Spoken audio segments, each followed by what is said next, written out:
Salvador Jesus Cristo. A paz, que é algo inexplicável, mesmo em meio às lutas, nós temos a paz de Cristo. E essa paz de Cristo, ela guarda os nossos corações, nossos sentimentos, os nossos pensamentos nele, em Cristo Jesus. E a paz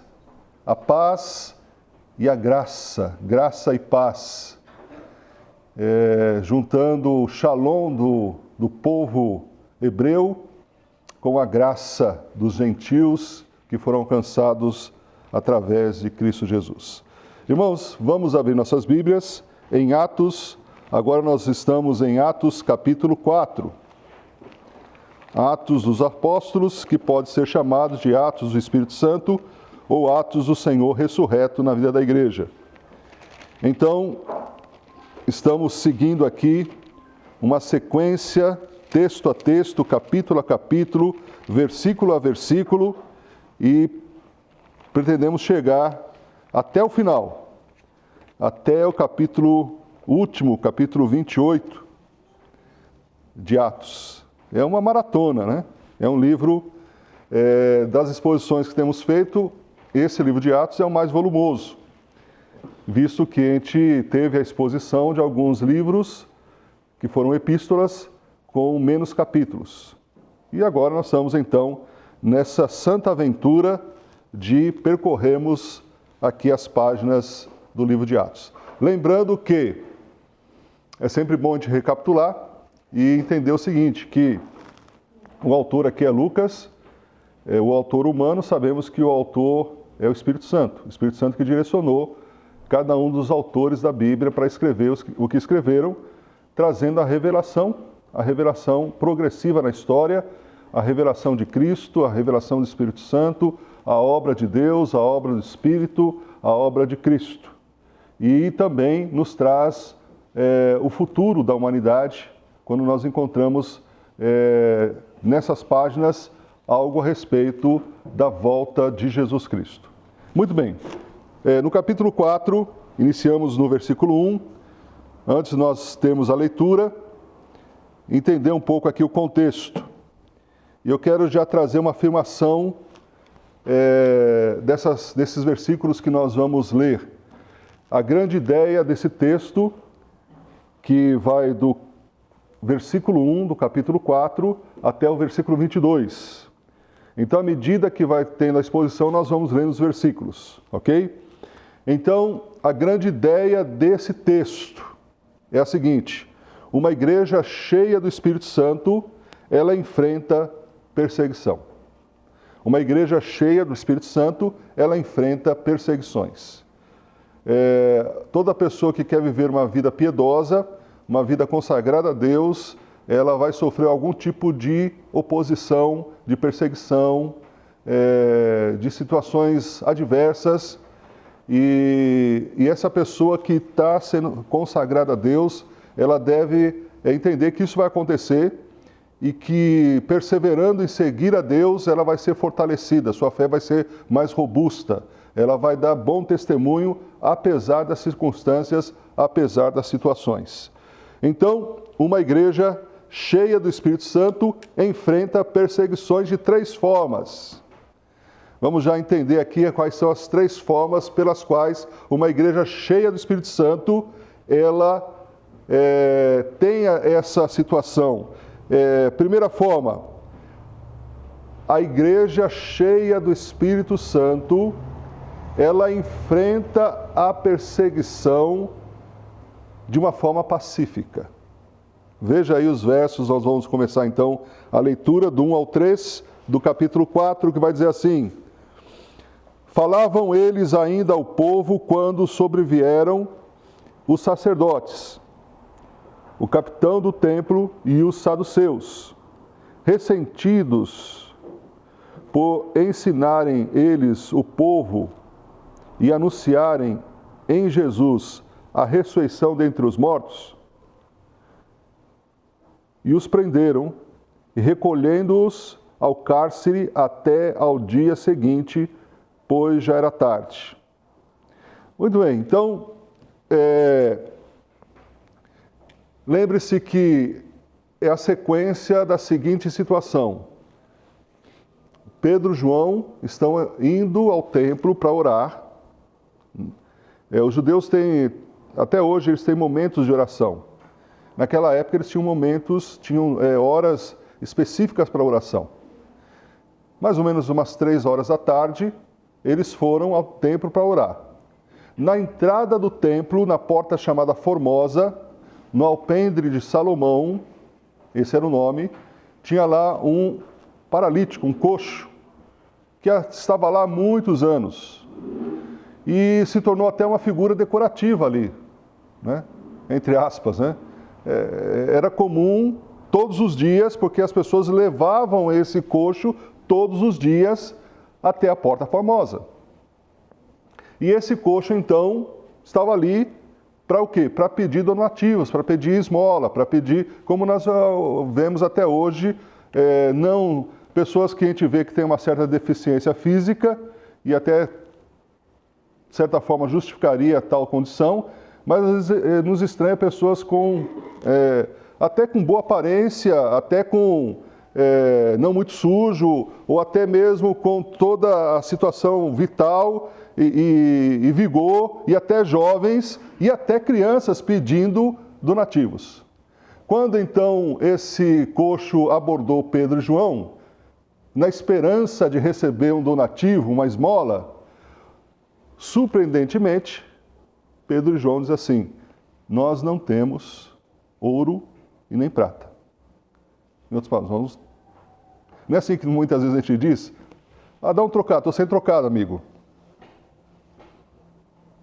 Às vezes a gente tem e fala assim: não tenho para o quê?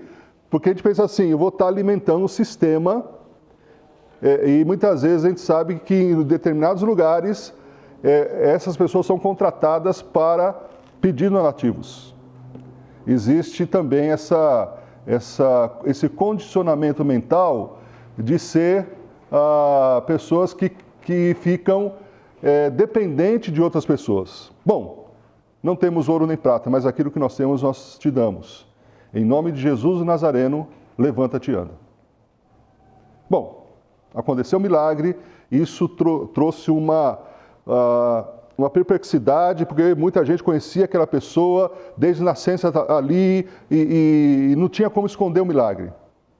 Pedro, aproveitando a situação, ele traz uma mensagem.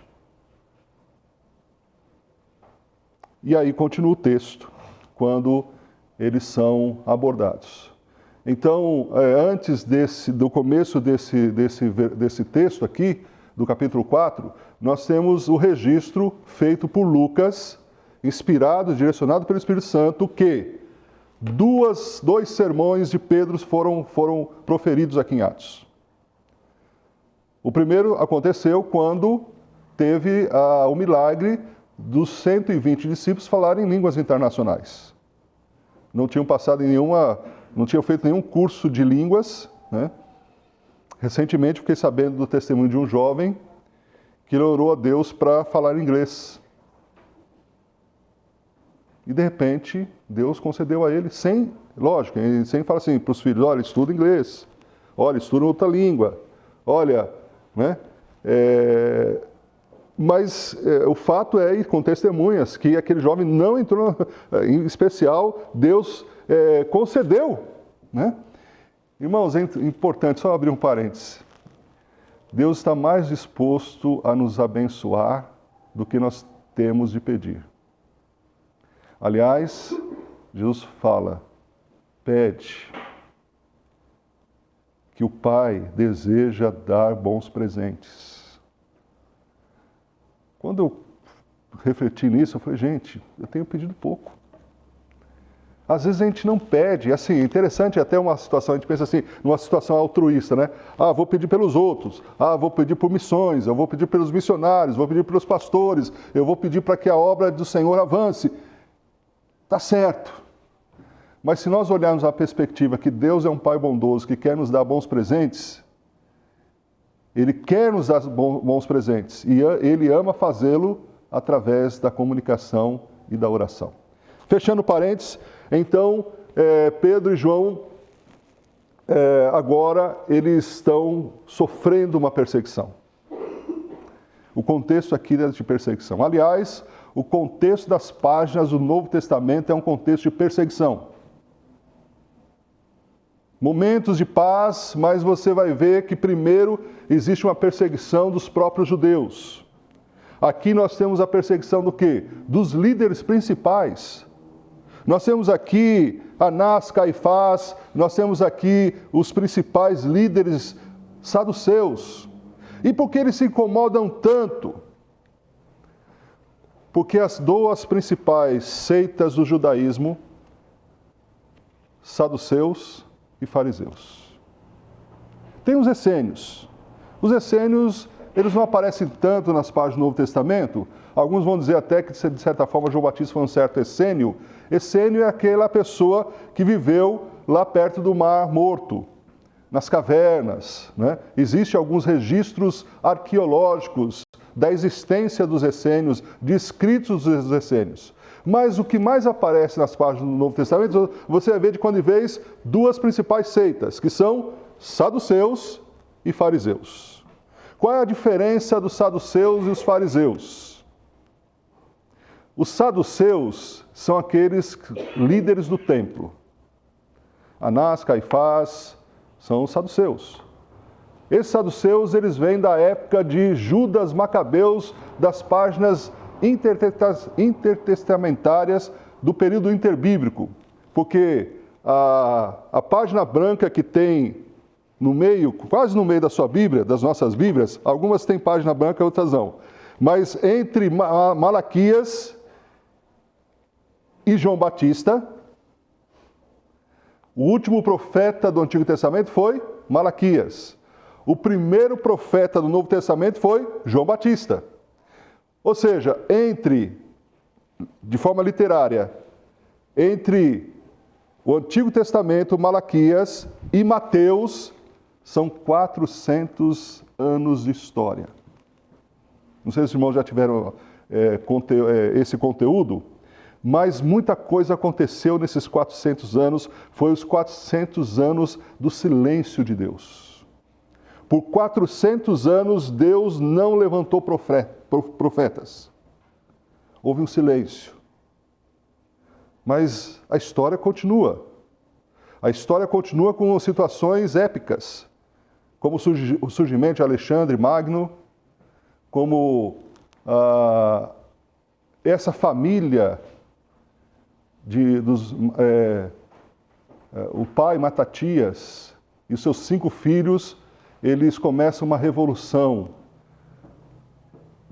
guerrilha, e o principal nome desses 5 irmãos foi Judas o Macabeu.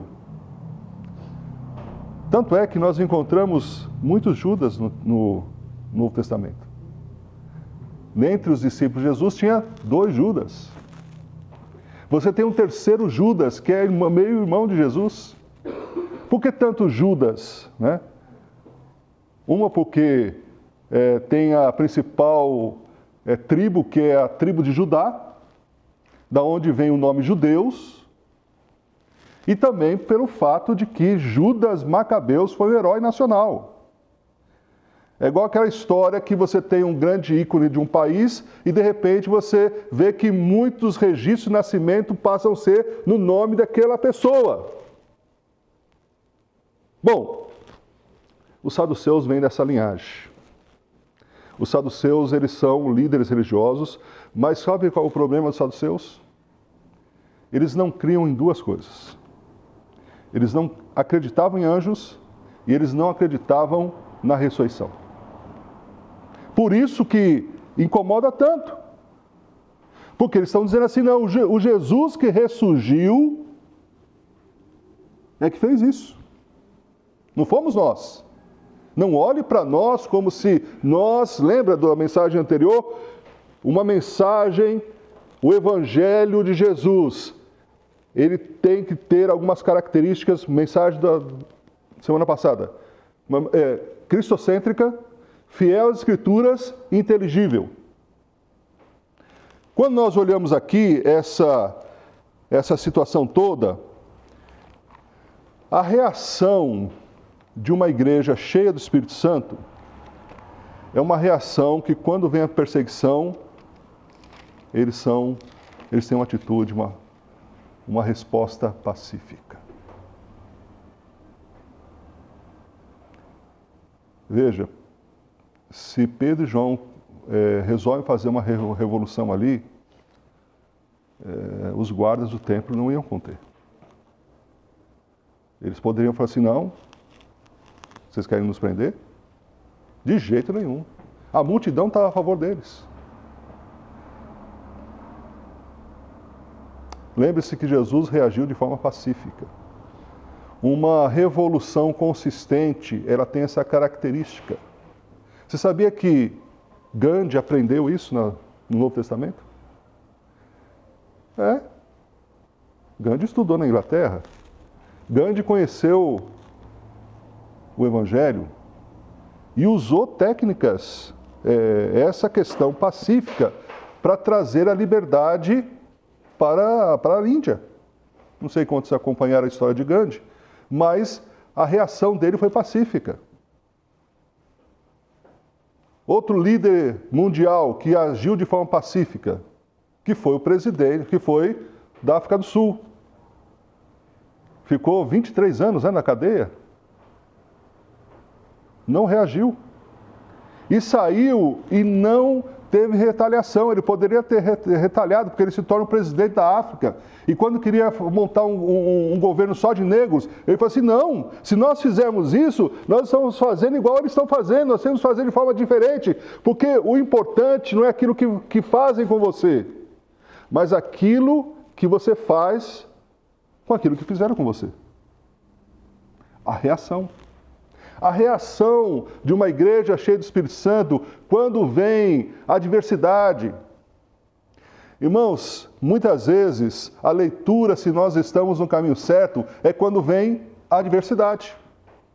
Quando vem perseguição.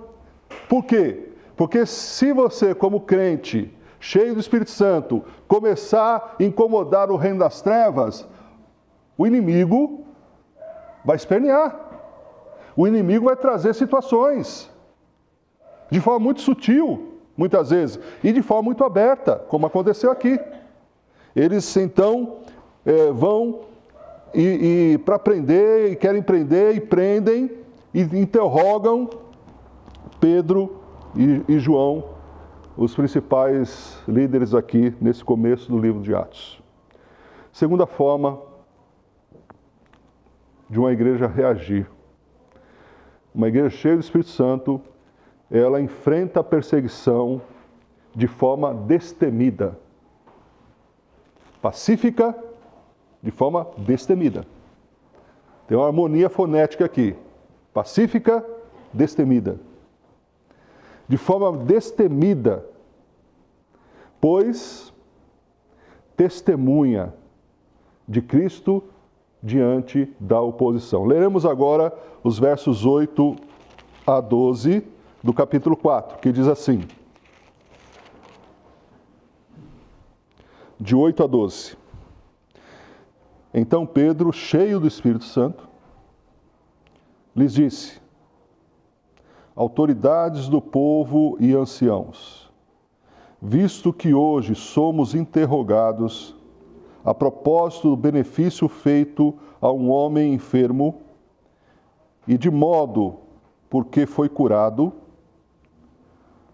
tomai conhecimento, vós todos e todo o povo de Israel, de que, em nome de Jesus Cristo, o Nazareno, a quem vos crucificastes, e a quem Deus ressuscitou dentre os mortos, sim, em seu nome é que este está curado perante vós. Esse Jesus é a pedra, rejeitada por vós, os construtores, a qual se tornou pedra angular. E não há salvação em nenhum outro debaixo do céu. Não existe nenhum outro nome dado entre os homens, pelo qual importa que sejamos salvos. Irmãos, durante muitos anos, e acho que até continua até hoje, esse versículo está destacado como assim, no fundo do templo, nessa parte aqui, esse versículo. Não há salvação em nenhum outro.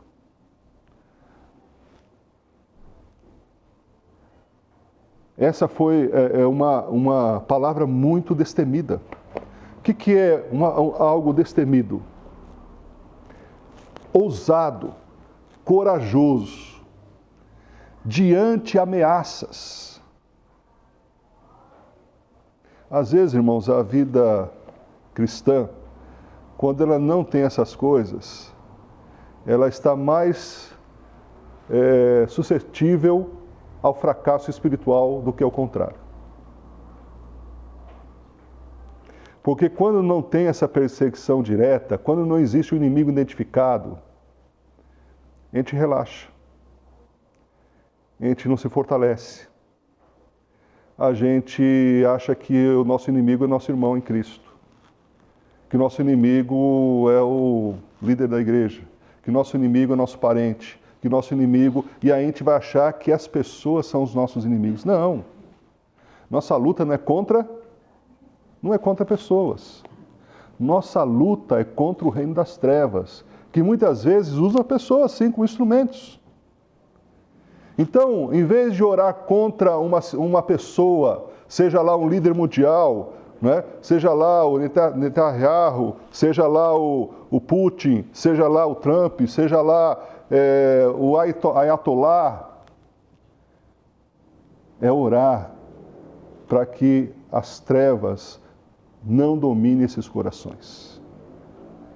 Para que o Senhor liberte essas pessoas, que o Senhor dê senso de paz, justiça, paz, sobretudo na mente, que eles tenham sabedoria para não levar o mundo a uma terceira guerra mundial. Volto a falar desse assunto, porque é um assunto que deve estar agora em nossas orações diárias.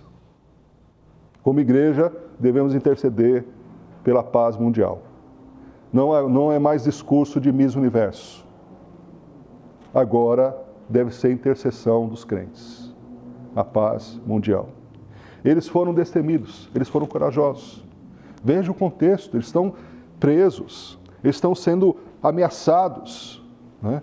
Eles estão sendo acusados, eles estão sendo proibidos, e logo depois eles vão ser chicoteados. Mas uma igreja cheia do Espírito Santo, quando vem a perseguição, ainda não chegou no Brasil. Mas, irmãos, existe um fator chamado Atos 1:8, Atos 8:1, vale a pena nós relembrarmos. Que fator é esse? Atos 1:8 é a ordem de Jesus. Não é uma opção, é uma ordem a ser cumprida. Vocês receberão poder ao descer sobre vós, Espírito Santo, semeeis testemunha tanto em Jerusalém, Judéia, Samaria, até os confins da terra. Atos 8:1 começa a perseguição com a morte de Estevão. O que esse fator está nos dizendo?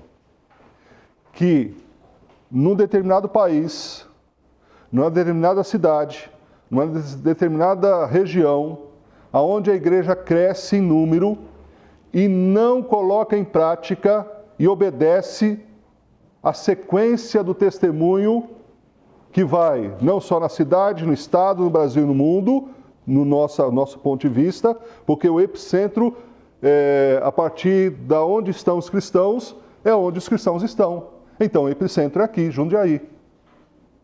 Então, sem pensar assim, se a igreja em Jundiaí cresce, e se cresce a igreja no país, está chegando aqui agora, para todos nós, os dados da pesquisa do IBGE. Está dando aí 26% de evangélicos. Tem cidades que a maioria hoje já são de evangélicos. Por incrível que pareça, o norte do país tem muitas cidades, estados, que já são a maioria religiosa do país, os evangélicos. Mas que tipo de evangélico é esse? Será que os evangélicos são bíblicos? não é apenas um nome, mas na prática e na consideração da palavra, no estudo da palavra. Qual é o testemunho desses evangélicos? A gente encontra evangelho de todo tipo. Evangélicos, inclusive, que não têm certeza de salvação. Hoje a necessidade de evangelizar os evangélicos, inclusive. Então nós temos uma situação que o fator vai dizer assim, num país que cresce a igreja e a igreja não dá sequência a Atos 1:8, ela pode sofrer Atos 8:1. Porque Atos 8:1, meus irmãos, não é chifre do diabo, não. Atos 8:1 é dedo de Deus. Por que nós sabemos disso? Por conta dos resultados. Porque a partir do momento que Deus, vocês estão muito acomodados aí, está muito confortável a vida de vocês, vocês não estão cumprindo aquilo que eu pedi para vocês fazerem. Igreja, acorde. A igreja, desperte. Igreja, pense no mundo. Irmãos, o crente cheio do Espírito Santo é o crente que tem visão global. É o crente que tem visão mundial. Porque a visão de Deus é mundial. Nunca a visão de Deus foi local. Sempre, desde o Antigo Testamento, quando ele elegeu Abraão, já no primeiro momento, quando ele chama Abraão, ele vai dizer assim, Abraão, sai da tua terra, sai da tua parentela, vai para onde eu lhe mostrarei. Seja uma bênção, Abraão, porque através de você, através da sua obediência, todas as famílias da terra serão abençoadas. Então veja que desde o primeiro momento, a formação do povo hebreu, do povo judeu, do povo de Israel, Deus já falou, a visão é mundial. Terceira e última forma pela qual a igreja reage a uma perseguição. Uma igreja cheia do Espírito Santo, ela enfrenta a perseguição de forma convicta, pois afirma que é melhor obedecer a Deus do que aos homens, mesmo diante a adversidade, mesmo diante a situação. Então veja, uma igreja, ela reage, uma igreja cheia do Espírito Santo, ela reage à perseguição, primeiro, de forma pacífica, pois confia na soberania de Deus. Deus está no controle. Sabe o grande benefício espiritual e emocional, quando nós cremos de fato que Deus é soberano? É entender que Deus está no controle. Se Deus está no controle, a minha vida está em boas mãos. Se Deus está no controle, a vida da minha família está em boas mãos. Se Deus está no controle mesmo, a vida da igreja está em boas mãos. Isso nos traz um peso. Isso nos tira um peso. Porque a pessoa que... Sabe qual é o problema do ateu?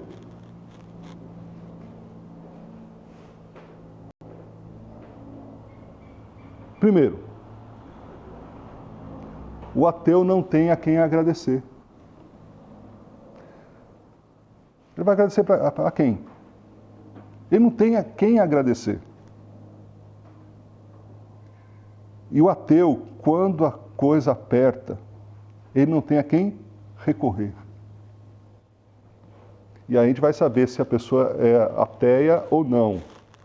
Porque se você colocar ateus dentro do avião e for anunciado pelo piloto, estamos passando por uma turbulência muito grave, o motor parou de funcionar e nós vamos agora entrar em queda livre. O que todo mundo do avião vai fazer? Ai, meu Deus! Nos livre, Senhor! Porque diante de uma situação como essa, até a pessoa que diz que não crê em Deus, vai, pelo menos, tentar naquele momento se segurar alguma coisa. E o problema é quando ele chega e vai se contradizer nas suas próprias convicções e vai dizer agora, o que eu faço? Então o problema do ateu é que ele não tem a quem agradecer quando as coisas estão boas E às vezes ele se torna orgulhoso, porque acha que tudo vem dele, que tudo que ele conquistou vem das mãos dele, que tudo que ele tem é por causa da inteligência dele, é porque ele é mais bonito, porque ele é mais simpático, porque ele é mais inteligente. E aí isso vai trazer uma distância muito grande, dificuldade de relacionamento, porque ele vai achar o tal, ele vai ostentar, ele vai ser orgulhoso, ele não tem a quem agradecer, não vai ser humilde de agradecer, não tem a quem agradecer, não tem a quem recorrer. Então, também, de forma, além de ser de uma forma pacífica, porque acredita que Deus é soberano, sabe, diante de uma situação que você não entende. Por que aconteceu? Por que está acontecendo?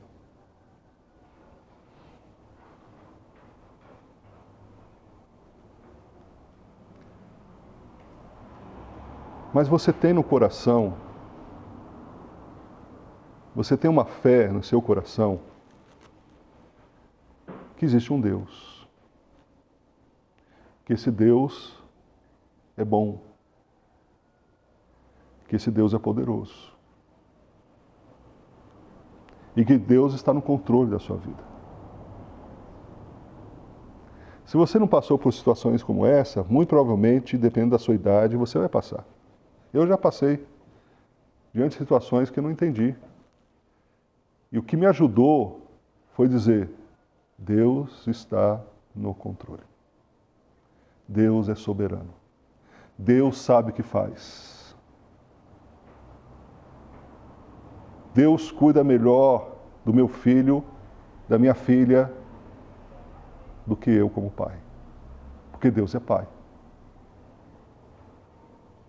Nós temos uma certa preocupação em relação à cirurgia da filha. Lógico, todo pai fica preocupado, toda mãe mais ainda, né? Mas estamos contando com o Senhor. Deus está no controle. Quando tivermos a oportunidade de estar do outro lado do mundo, e a decisão se iríamos ou não, diante de uma situação, Deus falou no meu coração: vai fazer o que eu preciso que você faça e deixa que eu cuide do seu filho. Que, aliás, é filho dele. Simplesmente confie, simplesmente descanse na minha soberania.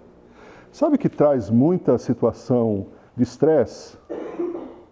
É exatamente isso. É quando achamos que as coisas estão sob o nosso controle. Se eu não fizer, a coisa não acontece. Ah, irmãos, esse é um ponto interessante de sabedoria, é um ponto interessante de maturidade. É quando a gente entende o seguinte: tem coisas que Deus quer que façamos. E tem coisas que Deus quer que nós esperamos que Ele realize. Terceira e última forma convicta. Pois afirma que é melhor obedecer a Deus do que obedecer aos homens. Versículo 19 e 20, vamos lá. Diz assim, 19 e 20 de capítulo 4. Mas Pedro e João lhe responderam: julgai se é justo diante de Deus ouvir-vos antes a vós do que a Deus. Pois nós não podemos deixar de falar das coisas que vimos e ouvimos. Muito interessante. As coisas que vimos e as coisas que ouvimos. Sabia que foi essa expressão que João faz na sua carta? Veja lá, 1 João. Ele vai dizer isso mesmo, olha, aquilo que vimos e ouvimos. Lá em 1 João, a primeira carta, lá no começo, nós encontramos assim: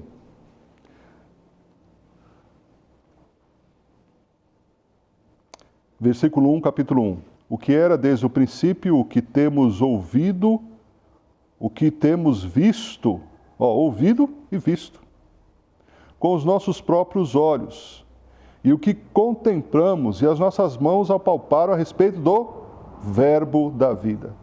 Aqui não há dúvidas que foi João que escreveu, porque é exatamente igual ao começo do Evangelho. Se você olhar o Evangelho de João capítulo 1, versículo 1, olha as semelhanças. Como você vê aqui, algo interessante, porque a inspiração, ela preserva a personalidade e o estilo literário dos seus autores. Primeiro, João, agora o Evangelho, capítulo 1, versículo 1. No princípio era o Verbo, e o Verbo estava com Deus, e o Verbo era Deus. Olha só, o que era desde o princípio, ou seja, no princípio. O Verbo, ele coloca verbo, que é uma palavra exclusiva de João. O Logos, um conceito, não é uma palavra que desce do céu. É uma palavra que era usada pela filosofia para dizer algo extremamente excelso, algo um pensamento fundamental, né? Ligado à sabedoria de Provérbios, capítulo 8. Já em 1 Pedro, capítulo 4, 12 e 18, vai dizer assim: amados, não estranhe o fogo que surge no meio de vós, destinado a pô-los à prova, como se alguma coisa extraordinária tivesse acontecendo. Pelo contrário, alegrem-se na medida que estiver acontecendo, na medida em que são co-participantes dos sofrimentos de Cristo, para que também, na revelação da sua glória, vocês se alegrem, exultando. Se são insultados por causa do nome de Cristo, vocês são bem-aventurados, porque o Espírito da glória, que é o Espírito de Deus, repousa sobre vocês. Que nenhum de vocês sofra como assassino, ou ladrão, ou malfeitor, ou como quem se mete na vida dos outros.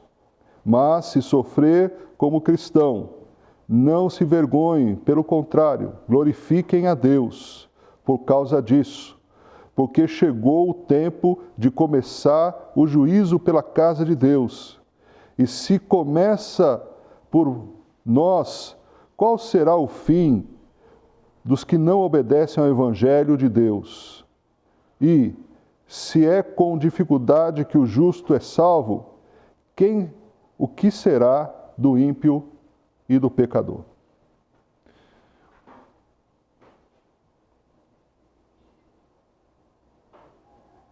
Lucas 21:14 vai dizer assim: tomem, pois, a decisão de não se preocupar com os que irão responder, porque eu lhes darei palavras de sabedoria, a que não poderão resistir, nem contradizer todos os que se opuserem a vocês.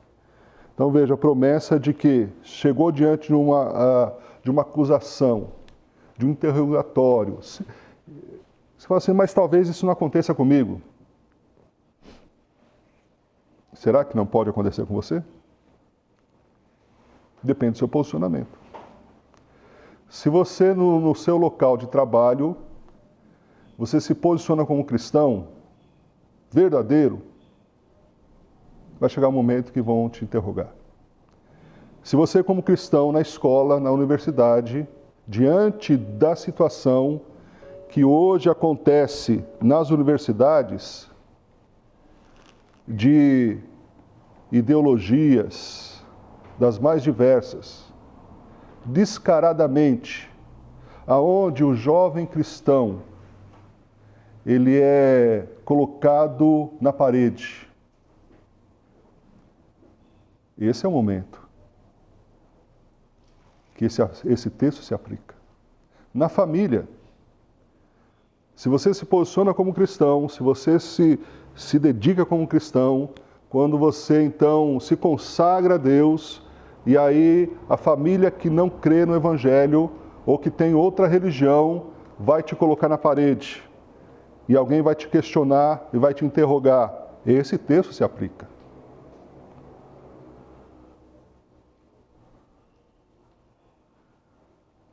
Um último texto para nossa consideração. Êxodo, capítulo 1, versículo 15. O rei do Egito deu uma ordem às parteiras hebreias, das quais uma se chamava Sifrá e a outra chamava Puá. E ele disse, quando vocês servirem de parteiras mulheres hebreias, verifiquem se é menino ou menina. Se for menino, matem. Se for menina, deixem viver. As parteiras, porém, temeram a Deus e não fizeram o que o rei do Egito lhes havia ordenado. Pelo contrário, deixaram viver os meninos.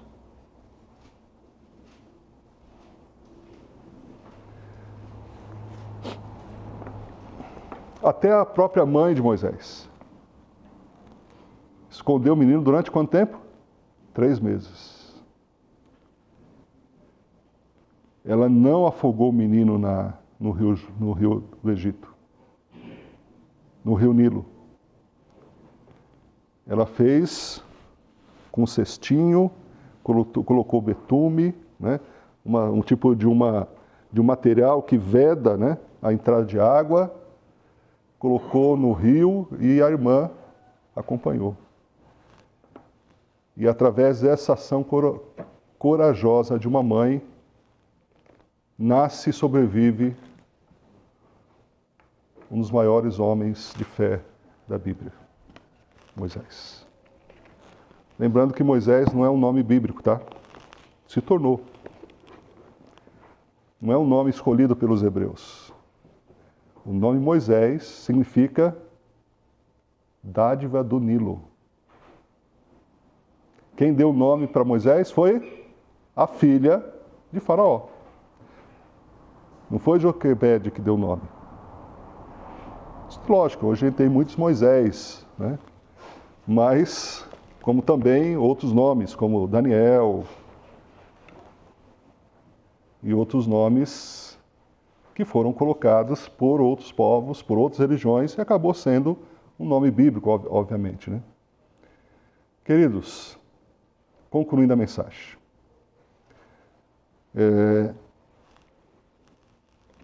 Não sabemos o que vai acontecer com o nosso país, do jeito que as coisas andam, no andar da carruagem, parece que daqui a algum tempo a igreja cresceu no Brasil. Mas a igreja brasileira, até onde eu sei, não está sendo engajada para Atos 1:8. Algumas exceções, obviamente, mas um conjunto, porque a quantidade de evangélicos no Brasil e o poder financeiro dos evangélicos do Brasil é capaz de evangelizar o mundo.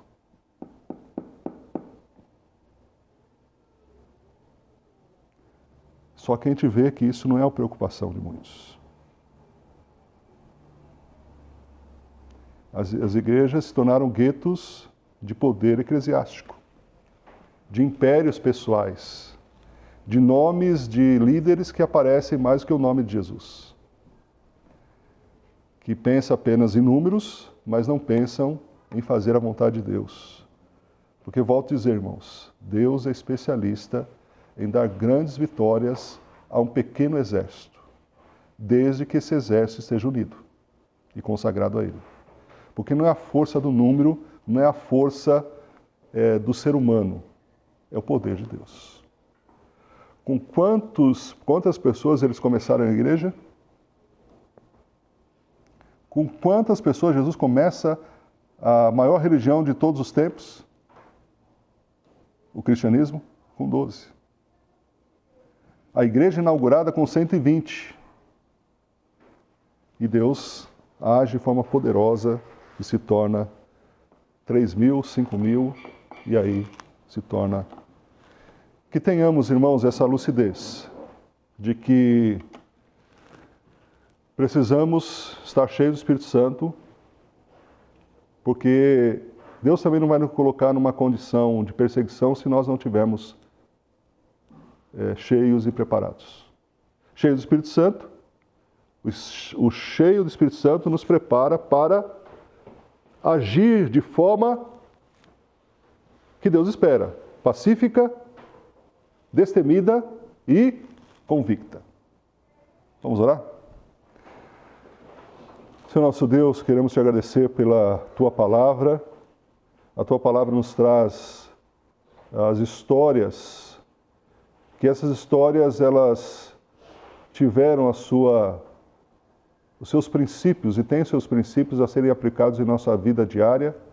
Entender, ó Pai, que o Senhor tem um plano maravilhoso de salvação e redenção da humanidade, e não apenas de um país, de um povo, de uma cultura, mas de todos os povos, línguas e raças.